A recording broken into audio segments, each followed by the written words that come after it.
Not for nothing, Milton, you were also caught in the middle of some drama at that Pod Squad party. Uche essentially confronting Lydia and accusing her of like following him to the show, even going as far as maybe even stalking. Lydia, we said we weren't going to lie, right? You were going through my I'm not followers lying. and you were picking out girls to watch their Why stories. would I even do that? I have one last thing to say to you, Lydia. No. I have one last thing. After this, I have one last thing. Super I have one disappointed last with you, thing. Uche. Did those accusations concern you at all? And like, what was your take on that? I think when they were having their conversation, I wasn't directly like present, and I had already kind of made my mind up like, hey, I want to further pursue this person. Anything that happened before me, I really couldn't speak on, because his relationship with her is different from my relationship with her. Sure. It was definitely still this like he said, she said, so I was curious, did you at any point during that whole situation question either of their motives? I would say when you're pursuing somebody and you're in a relationship with them, you got to fully trust them. Sure. This person has to have your back. You have to have theirs. So I never questioned Lydia's intentions, or if it's he said, she said. Just be honest and say that you're trying to get back with me. Milton, what was your biggest fear kind of entering this experiment, if any? I think my biggest fear was opening up to somebody. I think in the past, I often had difficulties fully opening up and being truly vulnerable with my significant others.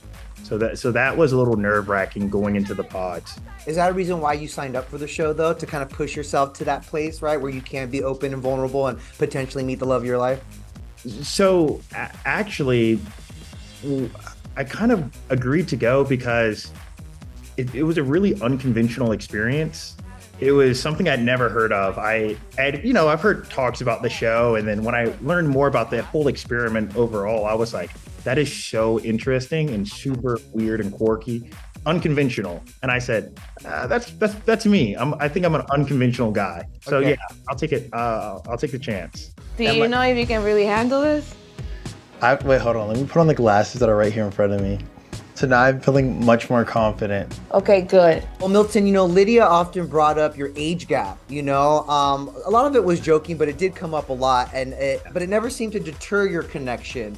How did that topic impact your relationship with her, if at all?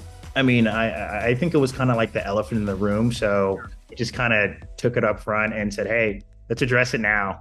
I think for someone like me, it never really had bothered me. I've dated older women in the past, and Lydia, as we continue to talk more and more, and I became more open and more vulnerable, she would tell me every day, like, hey, like, I see so much past your age. I'm not gonna reconsider based on your age. I'm gonna make you that promise. How about that? I really like you, Lydia. Milton, I gotta know, what is the status of your relationship today? How are things with Lydia? Well, unfortunately, you're gonna have to wait and see. Oh. It won't disappoint, I'm sure. Someone's been media trained. I love it. Having gone through this experience, do you feel that love is actually blind? Yeah, I mean, I would say 100%. The whole experiment, everything about it, it's real. It's real. If you're willing to go into the pods and fully invest and learn to be vulnerable and open, Yeah. love really can be blind. I know your family didn't feel particularly the same about this whole experience. What was their takeaway with your time on the show? Oh, I mean, I come from a family that, they're accomplished. They want the best for me. Sure. I mean, like I said, it's a very unconventional experience. I can never blame my parents for being, protective of me. Of course. Yeah.